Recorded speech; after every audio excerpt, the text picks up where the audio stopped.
Assalamualaikum warahmatullahi wabarakatuh. Bertemu lagi kita di segmen Kisah Rasul pada hari ini.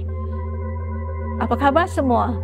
Alhamdulillah, bersyukur kita ke hadrat ilahi ya, kerana masih lagi diberi peluang untuk bernafas di bumi Allah.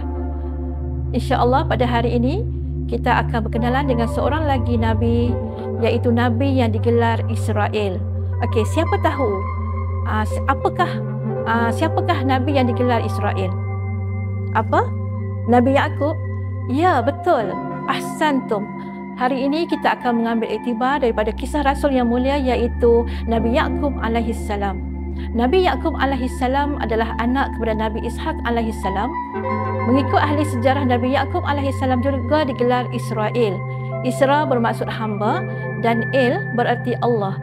Jadi Israel berarti hamba Allah. Bani Israel adalah dari keturunan baginda. Menurut riwayat, Nabi Yaqub alaihi salam dilahirkan di Kanaan, iaitu yang dikenali sebagai Palestin sekarang. Baginda Nabi Yaqub alaihi salam merupakan nabi kepada kaumnya, iaitu Bani Israel, dan terkenal dengan ketakwaannya.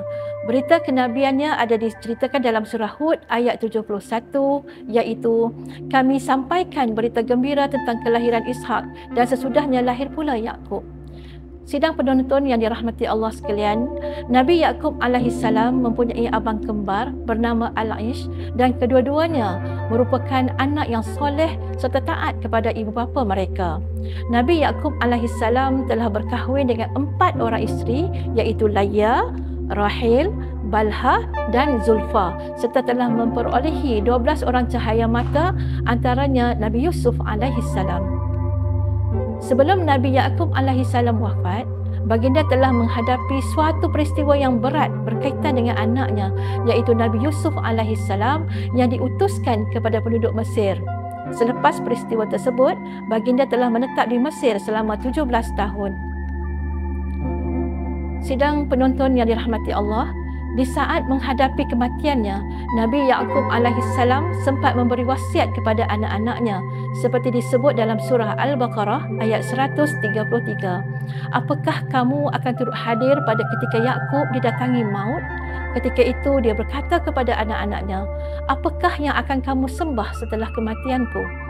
Mereka menjawab, kami menyembah Tuhanmu dan Tuhan nenek moyang kami Ibrahim, Ismail dan Ishak, iaitu Tuhan yang satu, dan hanya kepadanya lah sahaja kami berserah diri.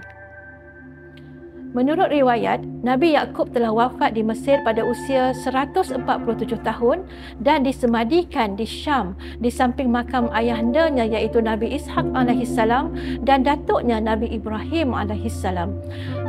Sidang hadirin hadirat yang dirahmati Allah sekalian, pengajaran yang boleh kita perolehi dari sirah ini ialah, yang pertama, melalui keturunan Nabi Yaqub alaihi salam inilah lahirnya nabi-nabi dan rasul-rasul dari Bani Israel. Dan yang kedua, Nabi Yaqub alaihi salam adalah merupakan pengasas kepada Baitul Maqdis dan orang pertama membangunkan Masjidil Aqsa.